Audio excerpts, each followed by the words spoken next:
Thank you. Well, for the second time in a month, the same Denver house catches fire. This home is on South Bel Air Street near Florida Avenue and Colorado Boulevard. 7 News reporter Tyler Lopez is at the scene, and investigators asking a lot of questions this morning. Tyler. Kelly, so many similarities to these fires, too many coincidental elements to dismiss them all. You can see the damage, and the result is just incredible. Trying to look inside the window, so much damage out front as well. You can imagine how difficult it would be. In fact, the owner right now considering completely destroying this home. I had a chance to speak with the man who lives here at 1480 South Bel Air Street. Here now are his thoughts about what he and his wife are going through for a second time. There wasn't anything in there. There was some furniture in the one room, but it was pretty well destroyed already, so there wasn't really anything to take. You know, kind of surprised my house is on fire again. Now here now is the first fire. This was February 14th at the same address. The fire did a lot of damage to the back of the home then, plus a porch and patio area in the backyard.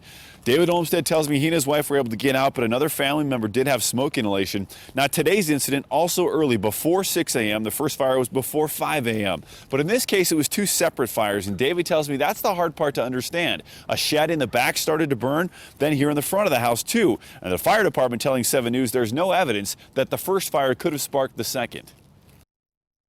Last time around, the shed wasn't involved. And also, there was nobody living in the house at this point in time. The house is vacant under renovations from the last fire. So right now, the fire investigators are taking a close look. It looks a little bit suspicious.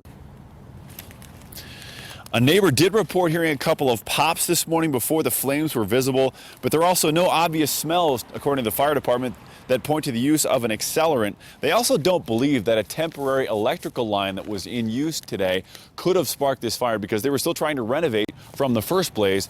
David tells me he believes at this point, because of the structural integrity issues involved, they may have to totally destroy this house and just start over. Meanwhile, the fire department does not have an official cause for either the February 14th fire or what happened here today.